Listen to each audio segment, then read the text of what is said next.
శ్రీ గురుభ్యో నమః. అందరికీ నమస్కారం. పరమేశ్వరి యొక్క దివ్యమైన అనుగ్రహం, పరమేశ్వరి యొక్క అనుగ్రహం మనందరి మీద ఉండాలని, సకల శుభాలు కలగాలని కోరుకుంటూ, మానవ జన్మ ఎత్తినందుకు దేవతలను ఆరాధించుకుంటూ, దేవతల యొక్క అనుగ్రహాన్ని పొందుతూ, మనకున్నటువంటి బాధ్యతల్ని పూర్తి చేసుకుంటూ, సద్గురువుల యొక్క ఆశీస్సులతో సద్గురువులు ఆరాధించుకుంటూ వాళ్ళని, వాళ్ళు ఇచ్చినటువంటి మంత్ర ఆరాధనను వాళ్ళు మనకు అనుగ్రహించి కొన్ని విషయాలు చెప్తూ ఉంటారు. వంశపారంపర్యంగా మనకు వచ్చేటువంటి కొన్ని గొప్ప విషయాలు వాటన్నింటినీ తెలుసుకొని, గురువుల సహకారంతో, గురువుల ఆశీస్సులతో, గురువుల సన్నిధిలో మనం వాటిని ఆచరించుకుంటూ, ముందుగా మనం ఉద్ధరింపబడుతూ, మనతో పాటు మన కుటుంబ సభ్యులందరూ కూడా మంచి మార్గంలో ప్రయాణం చేస్తూ, ఆ దైవ మార్గంలో వెళుతూ, సనాతన సంప్రదాయాలను పాటిస్తూ, అందరితో సయోధ్యగా ఉంటూ, అందరము ఒక మంచి కోసం, మంచి మాట కోసం, సంస్కారంతో, మంచి సంప్రదాయాలతో మనం బాగుండాలని, మన ఊరు బాగుండాలి, మన రాష్ట్రం బాగుండాలి, మన దేశం బాగుండాలి, మన ప్రపంచం అంతా బాగుండాలి. ఇక్కడ మనం తెలుసుకోవాల్సిన విషయం ఏంటంటే, మానవుడి యొక్క శక్తి కొంతమేరకు మాత్రమే. మరి ఆ శక్తిని ఎందుకని, మానవుడే మహనీయుడు, అందులో అనుమానం ఏమీ లేదు. సాధించలేనిది ఏమీ లేదు, ఏదైనా సాధించవచ్చు. సాధించాలంటే ఏం కావాలి?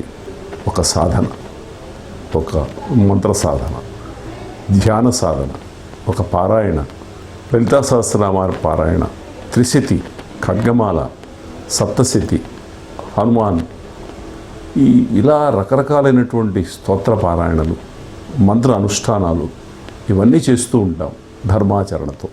ముఖ్యంగా వీటికి ఏం కావాలంటే గురువు యొక్క అనుగ్రహం కావాలి, మంచి సద్గురువు దొరకాలి, అనుష్ఠానపరుడైనటువంటి గురువు దొరకాలి, పరమేశ్వరి యొక్క కృపను తాను పొందుతూ అందరికీ అందించాలనేటువంటి సద్బుద్ధి కలిగినటువంటి ఒక గురువు దొరకాలి.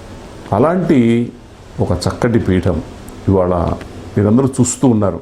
హ్రీం పీఠం, అది పెట్టినటువంటి వాళ్ళ యొక్క సాధనా ఫలితం, అతని అనుగ్రహించినటువంటి దేవతల యొక్క విశేషాలు. కాబట్టి ప్రతి మనిషి కూడా దేవతలను ఆరాధిస్తూ, దైవ దర్శనాలు చేసుకుంటూ, వాళ్ళ అనుగ్రహాన్ని పొంది జీవితంలో సాఫల్యత సాధించడమే మానవుని యొక్క ప్రధానమైనటువంటి ఉద్దేశం. అలాగే మనిషి అన్న ప్రతి వాళ్ళు తప్పు చేయటం సహజం, చేస్తూ ఉంటాం. ఎంతో జ్ఞానం ఉంటుంది, తప్పు చేస్తూ ఉంటాం. తెలిసి పాపాలు చేస్తూ ఉంటాం, తెలియక పాపాలు చేస్తూ ఉంటాం. పూర్వజన్మ కర్మలు వెంబడబడుతూ ఉంటాయి, ఈ జన్మలో ఉన్నటువంటి కర్మలు వెంబడబడుతూ ఉంటాయి. మరి ఈ కర్మలను ఎలా పోగొట్టుకోవాలి? ఎవరు పోగొడతారు? ఏ గురువు కూడా నీ కర్మను నేను తీసేస్తాను అంటే ఇది చాలా కష్టమైన పని. ఎంత కర్మను మనం మోసుకొచ్చామో తెలియదు కదా కింద జన్మల్లో. ఆ కర్మ ఫలితమే ఇవాళ మన జన్మ. అవన్నీ కూడా మనం చేసుకున్నటువంటి పూర్వజన్మపు సంస్కారాన్ని బట్టి ఉంటుంది. అంటే ఎక్కడో పుడుతున్నాం, ఆ స్థలం గుర్తుపెట్టుకుంటున్నాం, place of birth, date of birth, time of birth, వీటిని బట్టి మనకు మహాత్ములు జాతకాలు చెప్పి, మీకు ఈ గ్రహాలు ఉన్నాయి నాన్న, ఇవి ఇబ్బంది కలిగిస్తాయి, ఇలా ఉంటుంది అని మనకు తెలియజేస్తే దానికి మనం ఏం చేయాలో అని ఆలోచించుకుంటూ చేస్తూ వస్తుంది. కొన్ని ముఖ్యమైన రహస్యాలు చాలా ఉన్నాయి వీటిల్లో ఒక్కోటి మనం తెలియజేసుకుందాం. కాకినాడలో ఉన్నటువంటి ఈ హ్రీం పీఠం, ఈశ్వర్ గారు చాలా ఉపాసనాపరులు. గురువుల యొక్క అనుగ్రహాన్ని పొంది శ్రీ విద్యలో ప్రవేశం చేసి, శ్రీ విద్యలో చాలా అనుష్ఠానం చేసి, ఎంతోమంది మహాత్ముల యొక్క దర్శనాన్ని పొంది, ఎంత గొప్ప అదృష్టవంతులంటే ఆయన మహాత్ములు ఎవరిని సందర్శన చేసుకున్నా ఉన్నటువంటి చాలా సుఖభోగాలను వదిలేసి ప్రజలకు మేలు చేయాలి. నాకందుకు ఆయన చూసినప్పుడల్లా ఒక సంస్కృత శ్లోకం ఉంటుంది. అయం నిజః పరోవేతి గణనా లఘుచేతసాం ఉదార చరితానాంతు వసుధైవ కుటుంబకం. ఒక చిన్నప్పటి శ్లోకం అది. మనం చాలా చోట్ల శతచండీ అని, ఆయుధ చండీ అని మనం చేస్తూ ఉన్నాం. ఇక్కడ యాగం చేద్దామని ఒక సంకల్పం వచ్చింది. అమ్మవారి యొక్క అనుగ్రహంతో వచ్చినటువంటి ఆలోచన మాత్రమే. ఇక ఆవిడ ఒక్కసారి నాయనా నువ్వు ఇది చెయ్యి అని సంకల్పం ఇచ్చిన తర్వాత ఆవిడ బిడ్డలం కనుక ఖచ్చితంగా ఆవిడ అనుజ్ఞ పాటించి మనం చేయవలసిందే. ఈ హోమాలు చేస్తూ ఉంటాం, పారాయణ చేస్తూ ఉంటాం. ఏమిటి కొన్ని పాతకాలంలో సత్రయాగాలని చాలామంది ఋషులు పెద్దలు చేసినటువంటి ప్రక్రియ. ఎందుకు అంటే ప్రతి వ్యక్తి యొక్క శరీరంలో కూడా రకరకాలైనటువంటి ఇబ్బందులు కావచ్చు, దోషాలు కావచ్చు, ఏదైనా కావచ్చు. సో ప్రతి మనిషి యొక్క శరీరం పవిత్రం అవ్వాలి, ఆరోగ్యంగా ఉండాలి, చక్కగా ఉండాలి, ఇబ్బందులు లేకుండా, ఎటువంటి చెడు ఆలోచన లేకుండా మనిషి ఒక సక్రమైన మార్గంలో నడవాలి, సనాతనమైనటువంటి మార్గంలో సంచరించాలి అని పరమేశ్వరి ఇచ్చినటువంటి ఆనతి ఈ హిరింపీఠం సంకల్పించినటువంటి మహాయాగం. అమ్మవారు ఎందుకు ఈ యాగాన్ని వారి చేత సంకల్పించిందో ఒక్కొక్క విషయాన్ని మనం తెలుసుకుంటూ ముందుకెళ్దాం. కొన్ని చోట్ల ఏదో మనం ఒక వారం రోజులు చేస్తున్నాం, అయిపోతున్నాయి. కానీ అమ్మ ఈసారి ఇక్కడ ఒక నెల రోజులు చేయమని సంకల్పం చెప్పింది వారికి. అందులో ఒక మధ్యలో మళ్ళీ మనకు వారాహి నవరాత్రులు వస్తాయి కనుక ప్రత్యేకించి మనం వారాహి నవరాత్రులు చేసుకుంటున్నాం. అలాగే ఈ మహాయాగానికి సంకల్పానికి ముందే రాజశ్యామల అమ్మవారు ఈ పీఠ ప్రతిష్ఠ జరుగుతుంది. అప్పుడు మనకు త్రిశక్తి స్వరూపం ఏర్పడుతుంది. అది త్రిశక్తులు, త్రిపురాలు, త్రిశక్తులు ఇలా మనకు మన శరీరానికి సంబంధించినటువంటివే ఉన్నాయి. అలాగే ఇంకా మనకు తెలియనటువంటి ఎన్నో రహస్యాలు ఉన్నాయి. శరీరంలో ఎన్ని రహస్యాలు ఉన్నాయో తెలుసుకోవడం చాలా కష్టమైన పని, మహాత్ములు చెబితే తప్ప. మన శరీరానికి నవగ్రహాలకి సంబంధం ఉంది, మన శరీరానికి నవచండీ స్వరూపాలకి సంబంధం ఉంది, నవదుర్గా స్వరూపాలకి మన శరీరానికి సంబంధం ఉంది. ఎవరు? సూర్యభగవానుడు మనకు ఆరోగ్య ప్రదాత. అలాగే రాత్రి కాగానే చంద్రుడు ప్రకాశిస్తూ ఉంటాడు. ప్రశాంతంగా ఉంచి చక్కగా మనం నిద్రపోయి ప్రశాంతమైనటువంటి దాంతో మళ్ళీ రేపు పొద్దున్నే మళ్ళీ మన పనులు మనం చేసుకుంటానికి వీలుగా మంచి మనసుని, ఆరోగ్యాన్ని ఇస్తారు ఆయన కూడా. మానసికమైనటువంటి ఆరోగ్యం గుర్తుపెట్టుకోవాలి. సూర్యుడు శారీరకమైన ఆరోగ్యం, చంద్రుడు మానసికమైనటువంటి ఆరోగ్యం. కనుక నాకు ఏ గ్రహాల మీద నమ్మకం లేదు, నాకు ఇవన్నీ తెలియదనా, మన కంటికి కనిపిస్తూ ఉన్న సూర్యుడు చంద్రుడు ఇద్దరు గ్రహాలే.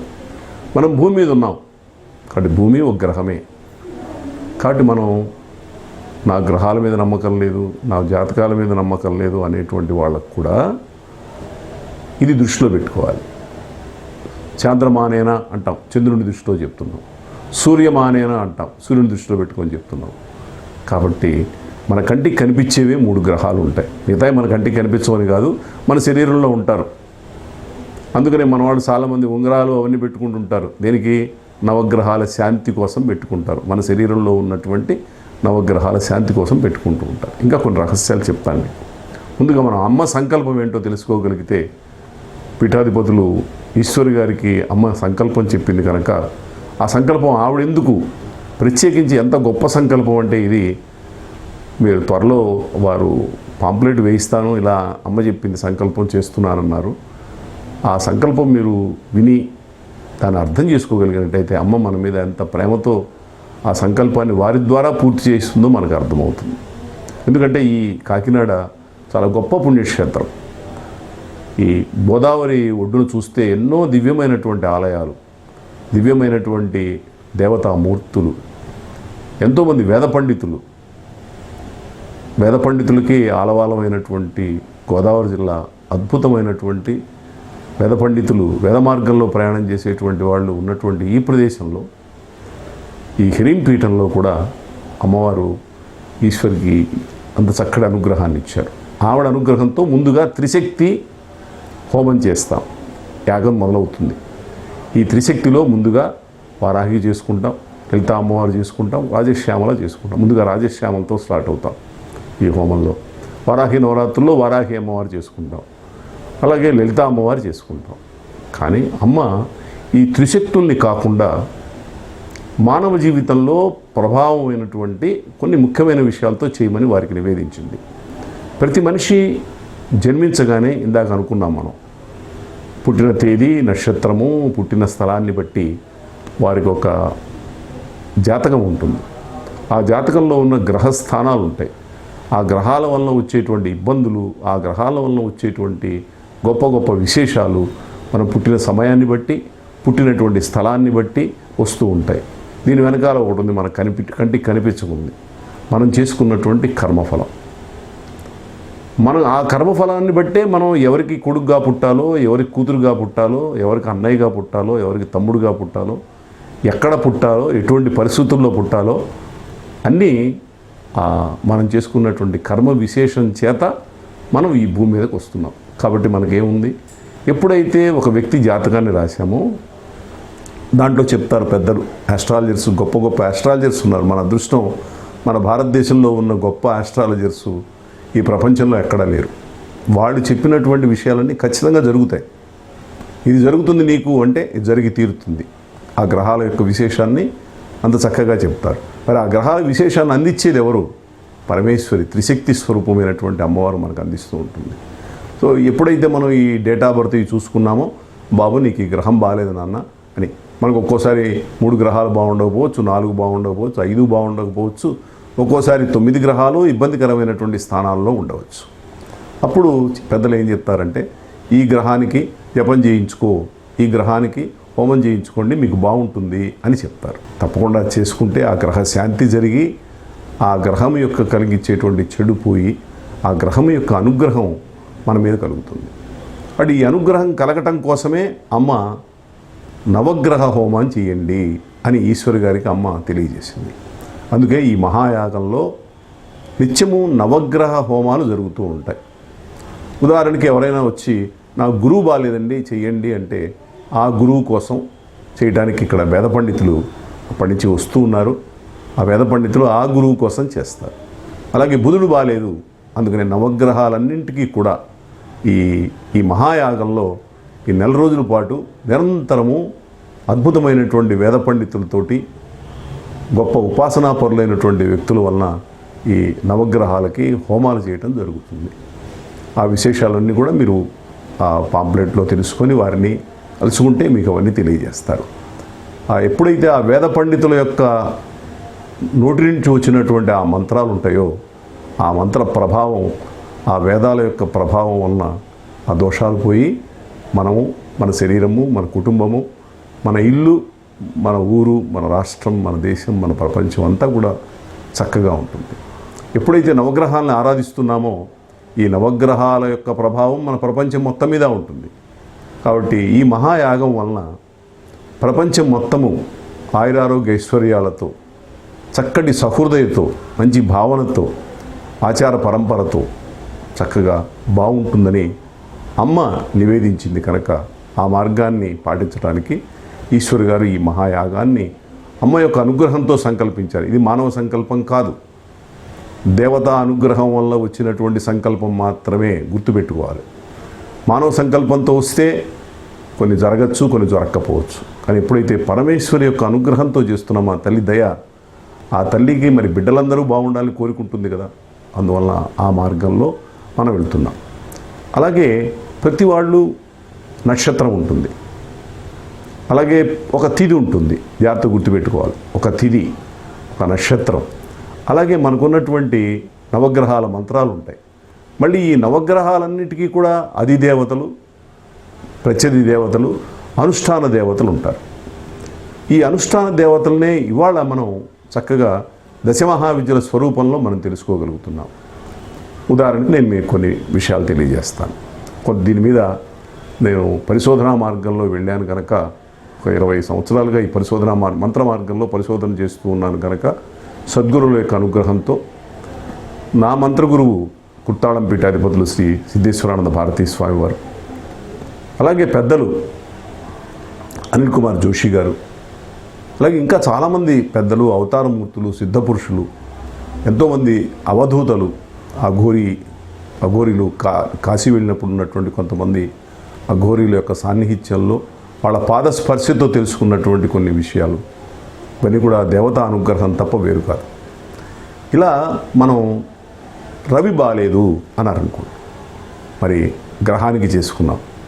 ఇంకొద్దిగా అధిష్టాన దేవతలు అధిదేవతలకు కూడా చేసుకుంటాం మనం. అధిదేవత, ప్రత్యర్థ దేవత, సహిత అని చేస్తూ ఉంటాం. మరి ఆయన యొక్క అనుష్ఠాన దేవత ఎవరు అంటే సూర్యుడు యొక్క అక్కడ అధిష్టాన దేవత ఎవరు? మాతంగి. కాబట్టి సూర్యగ్రహానికి చేసుకుంటున్నప్పుడు మనం ఎవరిని ఆలోచిస్తాం? మాతంగి చేసుకుంటాం. అలాగే చంద్రుడు అన్నాం అనుకోండి, భువనేశ్వరి చేసుకుంటాం. అలాగే కుజుడు అన్నాం అనుకోండి, బగళాముఖి చేసుకుంటాం. అలాగే లలిత అమ్మవారు బుధుడు, అలాగే తారా అమ్మవారు గురువు, లక్ష్మీ అమ్మవారు శుక్రుడికి, అలా శనికి కాళీ చేసుకుంటాం, కాలభైరవుడు చేసుకుంటాం, కృష్ణుడు చేసుకుంటాం. అని ఇక్కడ ప్రధానంగా అమ్మవారు మనకు దశమహావిద్యా స్వరూపిణి కనుక ఆవిడ్ని మనం కాళీమాతగా మనం తీసుకుంటూ ఉన్నాం. ఇంకా ముందు ముందు కొన్ని విషయాలు ఇంకా వివరంగా మీకు చెప్తాను. అలాగే రాహుకి వజ్రవైరోచిని, చిన్నమస్త. ఒక ఆధ్యాత్మికమైనటువంటి గొప్ప వ్యక్తిగా, ఒక స్పిరిచువల్ పర్సన్గా మనం ఎదగాలి అంటే అద్భుతమైనటువంటి అమ్మవారు వజ్రవైరోచిని, ఆవిడే చిన్నమస్త. అలాగే మనం శరీరం వదిలిన తర్వాత ఒక ఉన్నతమైనటువంటి స్థానంలో, ఉన్నతమైన స్థితిలో శాశ్వత కైలాసవాస ప్రాప్తి కలగాలి అనుకున్నాం అనుకోండి, అప్పుడు మనం చిన్నమస్త ఉపాసన, చాలా గొప్ప ఉపాసన. అలాగే ధూమావతి ఉపాసన. కేతువు, రాహుకేమో చిన్నమస్త, కేతువుకి వచ్చేటప్పటికి వాడు మనకు ధూమావతి చేస్తూ ఉంటాం. బట్ ఇందులో ఈ మంత్రాల్లో కూడా సాధకుని యొక్క అనుగ్రహం అమ్మవారిచ్చేది. అలాగే ఆ వచ్చినటువంటి వ్యక్తికి ఏ మంత్రాన్ని చేస్తే ఈ దశమహావిద్యల్లో, వీటి దశమహావిద్యలు అన్నామండి, 10 దశమహావిద్యలు. అలాగే మధ్యలో ఇంకొక ఆవిడ ఉంది, మర్చిపోయాను, త్రిపుర భైరవి, ఆవిడ 10వ అమ్మవారు. ఈ మనకు నవగ్రహాలకి వచ్చి 9 దేవతలు చెప్పుకున్నాం. ఆదివారం మాతంగి అని, సోమవారం భువనేశ్వరిని మొదలుపెట్టుకుని శనివారం నాడు కాళీ అని ఇలా చెప్పుకుంటూ వెళ్ళాం. కానీ ఇప్పుడు ఇక్కడ ఒక అమ్మవారు ఉంది, త్రిపుర భైరవి. ఆవిడ ఇక్కడ స్థానం లేదే అనుకోకూడదు, 10వ దశమహావిద్య ఆవిడ. స్థానం లేదే ఏమిటి? ఈ అమ్మవారి యొక్క విశేషం ఏమిటి అంటే, ఎవరికైనా సరే జాతకంలో విపరీతమైన లగ్న దోషాలు ఉంటాయి. ఇప్పుడు గుర్తుపెట్టుకోండి, దోషాలు జాతకం చూసేవాడు చెప్పేవి కావు. నీ పుటక వలన, నువ్వు పుట్టినటువంటి సమయాన్ని బట్టి, పూర్వజన్మలో నువ్వు చేసుకున్నటువంటి సంస్కారాన్ని బట్టి, అక్కడ చేసుకున్నటువంటి కర్మ ఫలితాలని బట్టి నువ్వు లగ్నంలో లగ్న దోషాలు ఉంటాయి. కాబట్టి ఏ వ్యక్తి యొక్క జాతకంలో అయినా లగ్న దోషాలు పోయి ఆ జాతకుడు మంచి అదృష్టవంతుడై మంచి యోగాలతో రావాలంటే ఒకే ఒక్క ఆయుధం మనకు త్రిపుర భైరవి. అలాగే ఏ గ్రహానికి ఆ దశమహావిద్య మనం చేస్తూ ఉంటాం, అది దశమహావిద్యలు. కాబట్టి ఇప్పుడు మీకు కొన్ని చెప్పాను, నవగ్రహాలు, దశమహావిద్యలు. ఇంకా ఒక గొప్ప రహస్యం చెప్తాను మీకు. అంటే ఇప్పటి వరకు విన్నారో వినలేదో తెలియదు కానివ్వండి, ఇప్పుడు మీకు ఒక గొప్ప రహస్యం చెప్తాను. మన ఋషులు చాలా గొప్పమైనటువంటి ఉపాసకులు వాళ్ళు. అందరం దశమహావిద్యలే అనుకుంటూ ఉంటాం. కాదండి, 10 దశమహావిద్యలు అంటే 10 అనుకుంటాం కదా, చాలా ఉన్నాయి మనకు తెలియనివి, ఋషులు మనకు తెలియకుండా దాచిపెట్టినవి. ఎందుకు దాచిపెట్టారు? అదేంటి చెప్తే పోయేది కదా అనుకుంటామేమో. కాదు, ఎక్కడైనా సరే అటువంటి గొప్ప మంత్రాలని ఎవడైనా చెడుగా వాడుకుంటాడేమో, పక్కవాడిని ఇబ్బంది పెడతాడేమో, ఎక్కడైనా చిన్న చెడు ఆలోచన వస్తే ఏంటా అని ఆలోచించి చెడు ఆలోచనలు రానికుండా అందరినీ ఒక సక్రమమైన మంచి మార్గంలో నడపడానికి కొన్ని మంత్రాలని బయటికి చెప్పకుండా దాచారు. దశమహావిద్యలు అంటే ఒక్క 10 అనుకోకండి, కొన్ని వందల విద్యలు ఉన్నాయి. అమ్మవారి ఏ మంత్రమైనా విద్యే, అందులో ఇవి హైయెస్ట్. అందుకే ఇక్కడ కొంత గోదావరి జిల్లాల్లో ఒక పీఠం ఉంది. ఆయన వనదుర్గా ఉపాసకులు. ఆయన ఒక మంత్రం చెప్తూ ఉంటారు, పంచ ఓంకారాలతోటి, పంచాదశ మహావిద్యా స్వరూపిణి వనదుర్గాయై నమః అని. అంటే వనదుర్గను చేస్తే 15 మహావిద్యలు చేసినటువంటి ఫలితం ఉంటుంది అని. మరి అక్కడ 10 చెప్పాం, మరి ఇక్కడ పంచాదశ మహావిద్యా స్వరూపిణి అంటే ఇక్కడ 15 విద్యలు ఉన్నట్టే కదా లెక్క. కాబట్టి మనం దీని మీద నేను దీని మీద పరిశోధన చేసినప్పుడు ఎన్నో మహావిద్యల్ని చూశాను. ఈ విద్యలు కాకుండా మళ్ళీ వీటికి ఉపాంతర విద్యలు, ఉపవిద్యలు, ఉపాంతర విద్యలు. దశమహావిద్యలకి ఉపవిద్యలు, వాటిలోంచి మళ్ళీ ఉపాంతర మహావిద్యలు. ఇవన్నీ కూడా కొన్ని తీవ్రమైనటువంటివి. మంచి గురువు ఉంటేనే ఆ గురువు యొక్క మార్గంలోనే అనుష్ఠానం చేయాలి. ఇవి కొన్ని రహస్యమైనటువంటి మంత్రాలు అనుకోండి, చాలా చోట్ల మనకు దొరకవు, ఇవి లభ్యం కావు. కొంత దీని మీద మనం పరిశోధన చేసిన తర్వాత తెలుసుకోగలం. అవి కూడా చాలా విశేషమే. అవి అనుష్ఠానం చేసుకోవడం వల్ల కూడా మన జీవితాన్ని మనం ఉద్ధరించుకోవచ్చు. ఈ దశమహావిద్యలు, అలాగే ఈ మనకున్నటువంటి నవగ్రహాల ప్రభావం ఉంది. ఇంకా మనకు కొన్ని చెప్తా. లలితా అమ్మవారిని చూసినట్లయితే అమ్మవారికి 16 నిత్యలు ఉంటారు. పాడ్యం నుంచి పౌర్ణమి వరకు, మళ్ళీ పౌర్ణమి నుంచి అమావాస్య వరకు 1 to 16, 16 to 1. ఇది శ్రీచక్రార్చనలో ఒక ప్రధానమైనటువంటి ఒక అంశం. ఈ హ్రీం పీఠం నిర్వాహకులు, పీఠాధిపతి, ఈ పీఠానికి అధ్యక్షులైనటువంటి ఈశ్వర్ గారు ఈ శ్రీచక్రార్చన పరంగా ఈ నిత్యల గురించి ఎంతో పరిశోధన చేసి చక్కగా ఆ మంత్రదేవతలను అనుష్ఠానం చేస్తూ ఆ దేవతల యొక్క అనుగ్రహం పొందినటువంటి వారు. అమ్మవారి యొక్క అనుగ్రహం, లలితా అమ్మవారి యొక్క అనుగ్రహం వారి మీద అపారమైనటువంటి అనుగ్రహం. పంచదశి, షోడశి విద్యలన్నీ కూడా చేసి అమ్మవారి అనుగ్రహాన్ని ఒక పద్ధతిలో చేసినటువంటి వ్యక్తి ఆయన. అందుకే అమ్మవారి అనుగ్రహాన్ని అంత త్వరగా పొందగలిగారు. కాబట్టి అలాగే నిత్యలు ఇప్పుడు చెప్పాను మీకు. కాళీ నిత్యలు ఒక 14 ఉంటాయి.